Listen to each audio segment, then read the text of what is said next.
Brando, mga alagad kami ng batas at napapaligiran ka na namin, kaya sumuko ka na! Alagad ka lamang ng batas, samantalang ang batas ay nasa aking kamay!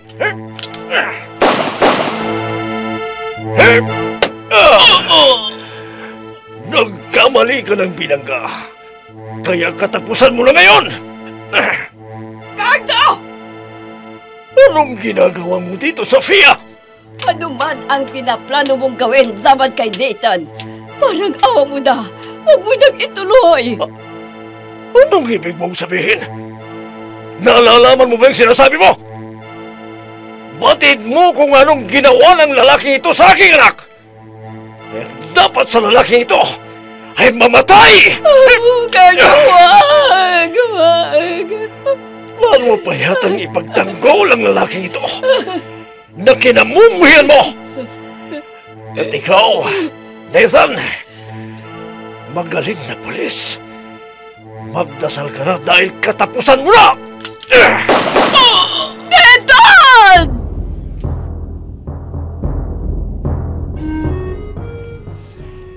Batas sa aking kamay! Kwento ng paghiganti na bunsod na galit at pagkamuhi nang walang sapat na dahilan sa pagkakamali ng kahapon. Batas sa aking kamay! Mula sa panulat ni Andrea Solar at sa direksyon ni Jun Cabato. Batas sa aking kamay! Inihahandog sa inyo ng F3 Recording Studio para sa pambansang radyo ng Pilipinas, Bombo Radio Philippines.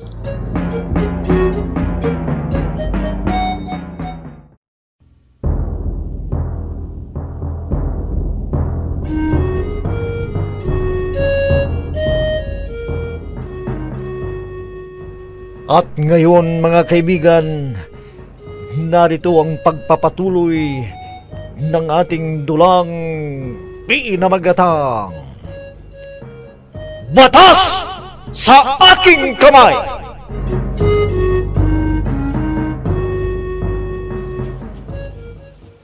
Inang. Oo, Nathan. Kailanman ay hindi ako nagalit sa iyo. Lahat ng gusto mo ay sinusunod ko.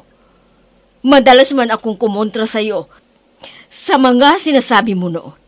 Pero hindi pa rin ako nagagalit sa iyo.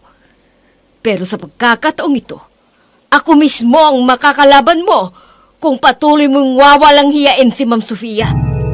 At bakit kayo magagalit sa akin? Ganoon na ho ba kayo kaloyal kay Ma'am Sofia para baliwalain ang damdamin ko? Mapasahin niyo lamang siya. Dahil nagkakamali ka ng hinala. Hindi ho, Inang.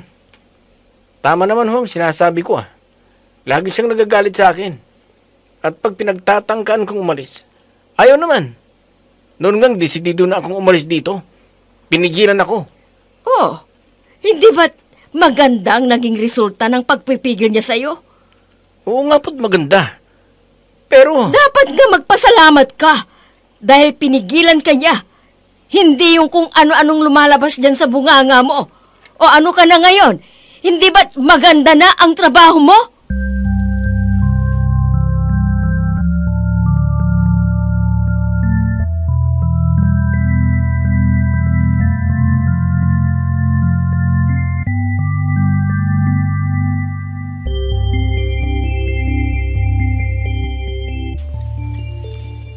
marami na akong nakausap tungkol sa pagtakbo mo bilang congressman.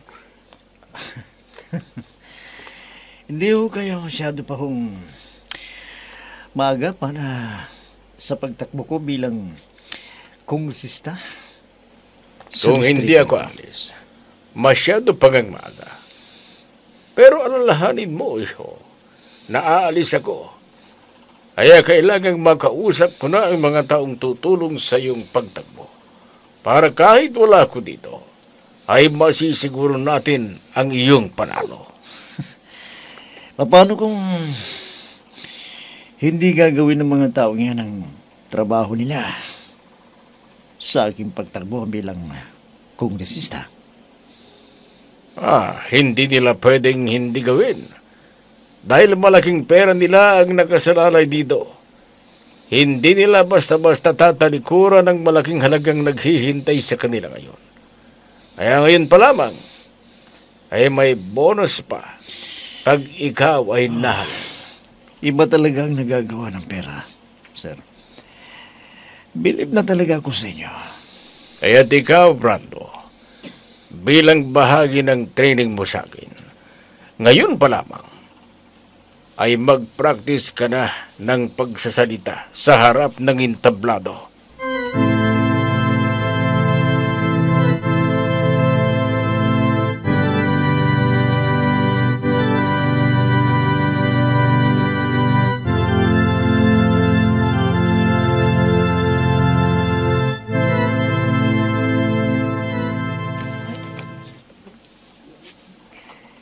May pinag-aralan kang tao, pero bastos ang bunganga mo. Kapansin-pansin naman talaga ang kakaibang kilos ni Ma'am Sophia. Magagalit sa akin ng todo. Pero pag aalis na ako, pinipigilan naman ako. At kung hindi ka niya pinigilan, nasaan ka kaya ngayon? Baka hindi ka pa nakagraduate ng kolehiyo. Maagang nag-asawa at ang bilang ng anak ay sunod-sunod. At magugutom ang mga anak dahil wala kang sapat na pera para tustusan ang kanilang pangangailangan. Ganun ba ang gusto mo? O sige, sabihin na nating nakachamba doon si Ma'am Sugin. Dahil lamang ba sa napag-aral niya ako, habang buhay na akong tatanaw ng utang na loob sa kanya? Hindi naman sa ganun, anak. Gusto lamang niyang magkaroon ka ng magandang kinabukasan. At anong pakialam niya sa buhay ko? Bakit niya kami pinapakialaman ni Mabel? Yaya! Ma'am! Ay, nariyan na ho ako. Oh, andyan na si Ma'am. Ibalik mo na yung mga damit mo sa parador bago pa makita ni Ma'am Sofia.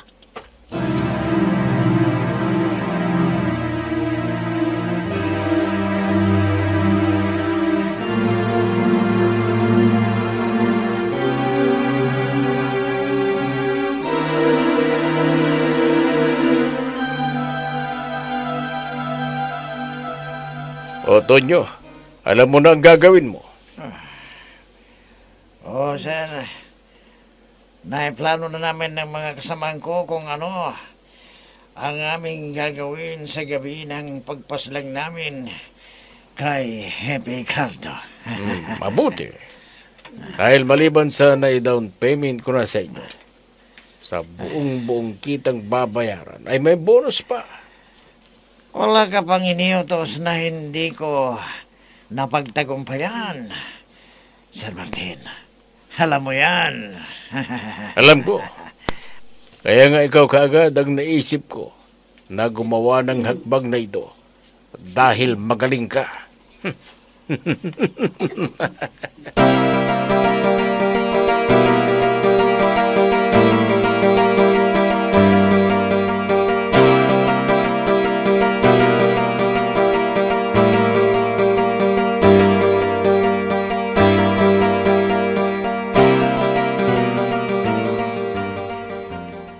Kandidato si Kuya Brando bilang congressman sa rehiyong ito, Papa?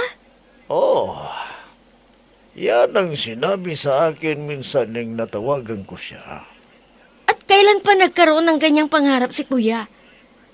Siya na walang pakialam sa mundo ay magnanasang maging congressman sa distritong ito? Hello, Papa! Tama bang naririnig kong sinasabi ninyo? Yan na nga rin ang isa pang pinagtataka ko. Na kahit minsan ay hindi niya nabanggit sa akin ang pangarap niya yan. Na tumakbo bilang kongresista sa distritong ito. Kinuha lamang niya ang kursong political science para may alam siya, pero hindi upang maging abogado. At ngayon naman ay tatakbo bilang congressman. Papa, bigla yatang nagiging mabait ang kuya ngayon. Naisip ko na rin yan, Iha. Baka nga, sa pagdaan ng panahon nakapag-isip-isip ang kuya mo at napagtanto niyang maging seryoso na sa buhay dahil tumatanda na siya.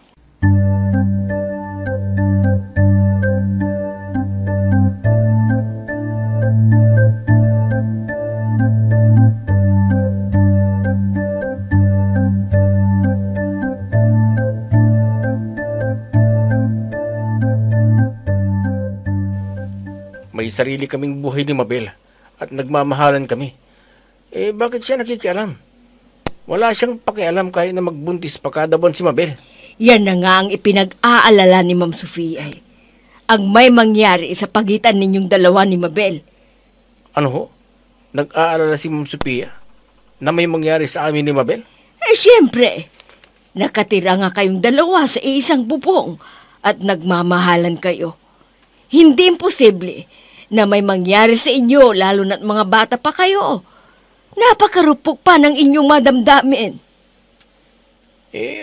Wala naman sigurong masama kung may mangyari sa amin ni Mabel. Mahal namin ang isa't isa. Kaya nga yan nga ang ipinag-aalala ni Ma'am Sofia. Ang may mangyari sa inyong dalawa. Mayroon man o walang mangyayari sa amin ni Mabel, ay wala nang pakialam si Ma'am Sophia. Pero anak, hindi nga pwede na may mangyari sa inyo ni Mabel dahil hindi pa kayo kasal. Hindi na uso yung sinasabi ninyo, Inang. Marami na ho ngayon ang magkasinta na nagsasama sa isang bubong. Ang gusto mang sabihin maglilib-in na kayo? Hindi pa naman. Ang akin lang ho, bakit niya kami pinapakialaman ni Mabel? Ngayong amo lang namin siya. Kayo nga na magulang ko ay hindi nakikialam sa personal kong buhay? Siya pa kaya?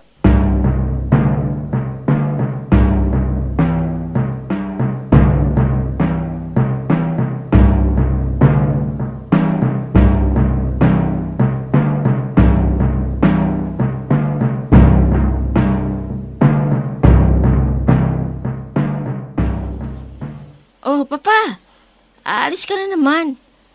Mag-ingat kayo, ha? Oo naman, anak. Para sa iyo at sa Kuya Brando mo. Lagi akong nag-iingat. Teka, ba'y ipapamili ka ba? Okay lang ho ako, Papa. Ang umuwi lamang kayong ligtas ay magpapasalamat na po ako. Ang bait talaga ng aking anak. Manang-mana sa akin. Hindi mana kay Mama? Anak, pag-uusapan ba naman ba natin yan? Ay, oo na po. Wala na akong sinabi. Basta mag-ingat kayo, Papa, ha? Oo, para sa mga pinakamamahal kong tao, ay mag-iingat ako at patuloy na mag-iingat. Oh, anak, alis na ako. At baka ako'y malit pa. Malayo pa man ang biyahe ko ngayon. Sige, mag-ingat ka rito.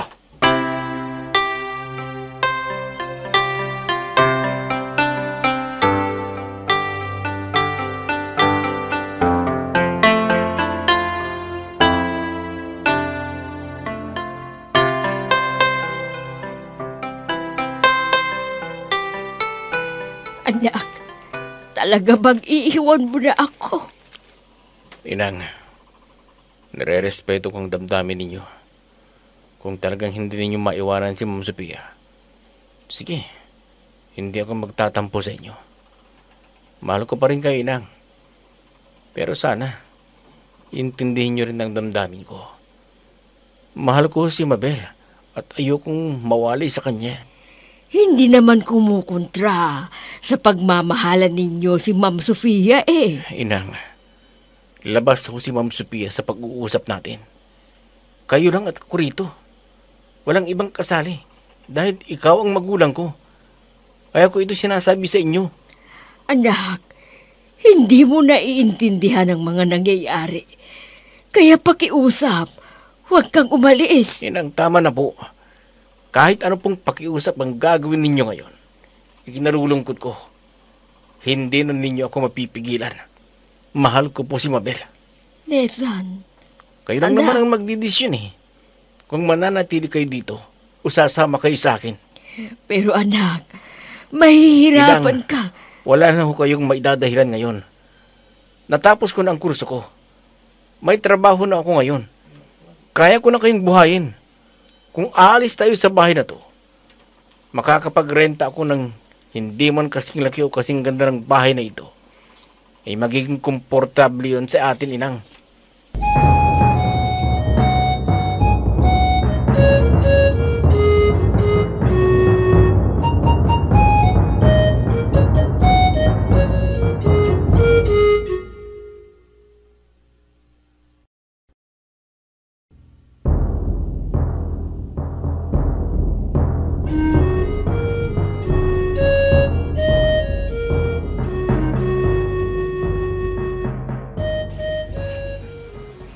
Pinapatawag ni General Abrasaldo ang lahat ng hepe ng pulis.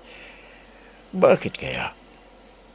Sa bagay, wala namang ibang pinag-uusapan kundi si kabubuti ng departamento. Kanina ko pa napapansin parang isang klaseng sasakyan ang laging nasa hulihan ng kotse ko. Isang sasakyan nga lang ba o nagkataong parehas lang ng sasakyang nakita ko kanina. Ganun pa man sa mano, magkaibang sasakyan ang sumusunod sa sasakyan sa akin. Iba pa rin ang nag-iingat ako at laging handa.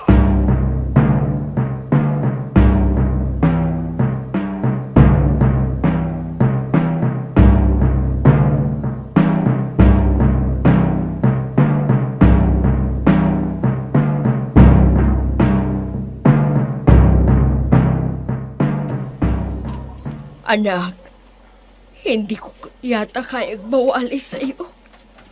Di umalis kayo sa bahay na to. Kayo naman kasi, ayaw niyo pong umalis sa bahay na to.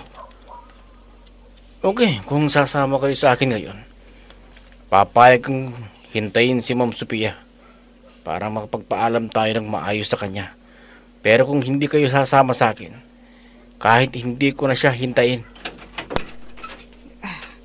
Nariyan na si Ma'am Sophia. Kung gusto ninyo, ako na lamang papaalam para sa atin. Yaya, ibigay mo nga sa akin yung mga maleta. Anong ibig sabihin ng mga ito? Ma'am Sophia, aalis na po ako. Ano?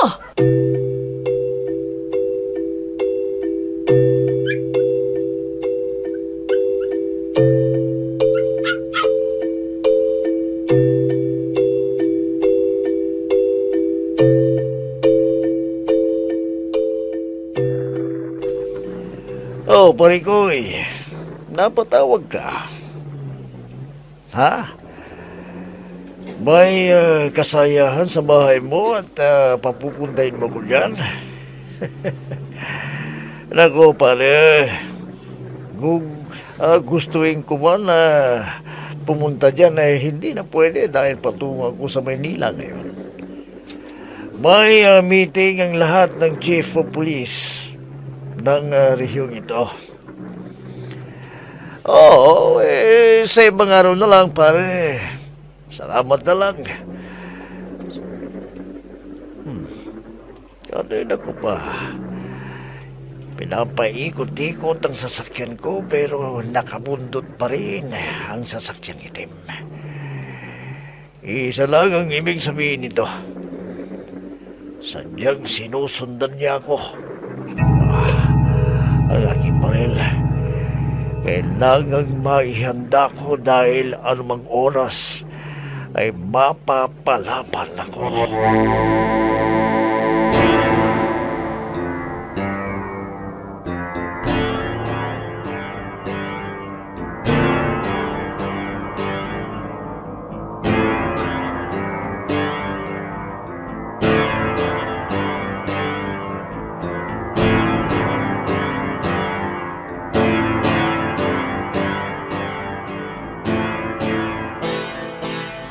Aalis ka?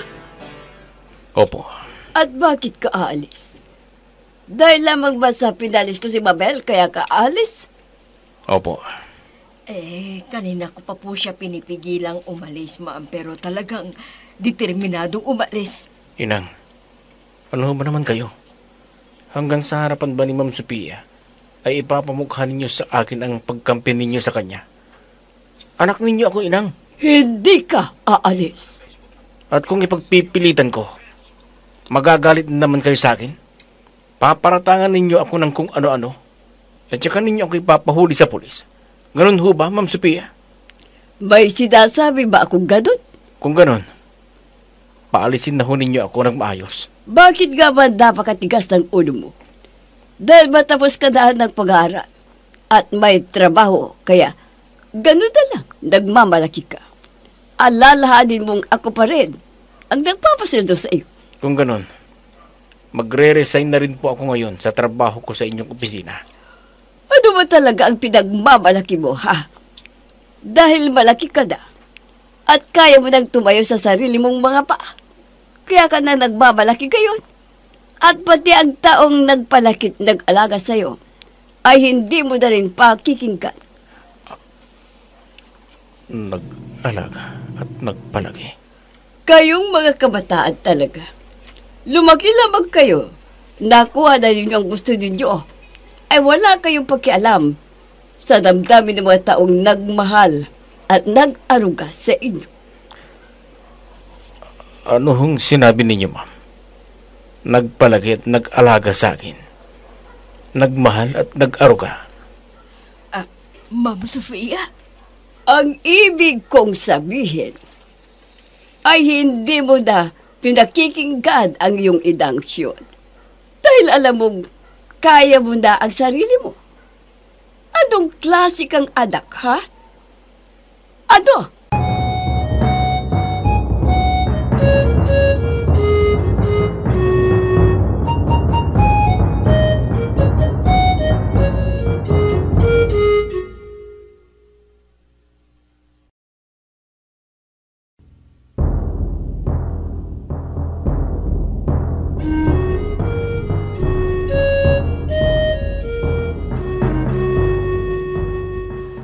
Magtagumpay kaya si Martin sa plano niyang pagpatay kay Carlo.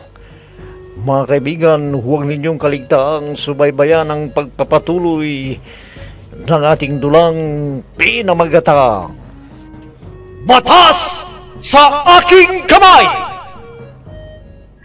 Mga nagbibigay buhay, sina Amid Diaz, Mayra Abrihal Narnola, Eva Alcoreza, June Cabato, Robert D. Guzman, Oscar Ora.